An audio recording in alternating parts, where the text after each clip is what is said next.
ဂုံယူစရာကောင်းတဲ့နောက်တောင်းပရိဟိတကျောင်းရဲ့မြန်မာနိုင်ငံလုံးဆိုင်ရာပြင်စမအကျိန်တာမဏေကျော်စာဖြည့်ပွဲနောက်တောင်းပရိဟိတကျောင်းကပိုးလူငယ်တွေကိုအသိပညာဖွံ့ဖြိုးတိုးတက်အောင်ပိုးလူငယ်တွေကိုအခြားလူမျိုးတွေနဲ့ရင်ပေါင်တန်းနိုင်အောင်ဗုဒ္ဓသာသနာတော်ထွန်းကားအောင်အထူးဆောင်ရွက်ပေးနေတဲ့ကျောင်းပဲဖြစ်ပါတယ်။ယနေ့မြန်မာတက္ကသိုလ်1388ခုနှစ်ဒီဇင်ဘာလဆန်1ရက်နေ့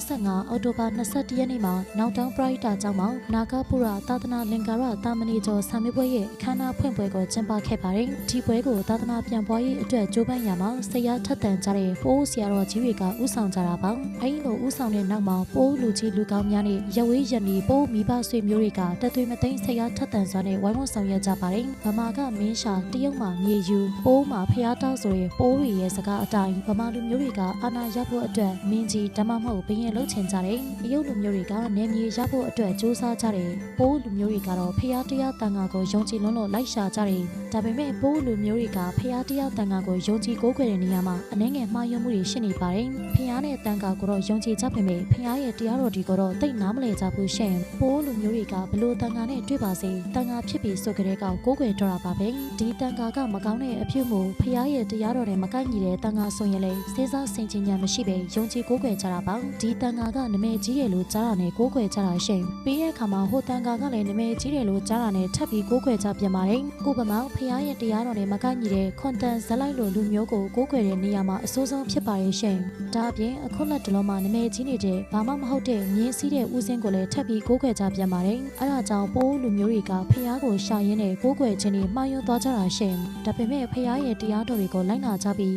စဉ်းစားဆင်ခြင်ဉာဏ်ရှိတဲ့ပိုးလူမျိုးတွေလည်းအများကြီးရှိပါတယ်။ဒါအပြင်ပိုးဆရာတော်ကြီးတွေကလည်းမဟုတ်မမှန်တဲ့နေရာမှာမကိုးကွယ်မိဖို့ပိုးလူမျိုးတွေကိုတွန်းတင်ဆုံးမချတာပါ။နောက်ပိုင်းမှာတော့ပိုးလူငယ်တွေကလည်းဘာသာရေးလေ့လာမှုအားကောင်းလာတာကိုတွေ့ရပါတယ်။ဒီဗီဒီယိုကိုကြည့်နေတဲ့ပရိသတ်တို့လည်းအမှားမှန်ခွဲခြားနိုင်ကြပါစေလို့ဆုတောင်းပေးရတဲ့နေ့ရက်တိုင်းအတွက်ပျော်ရွှင်ပါစေ။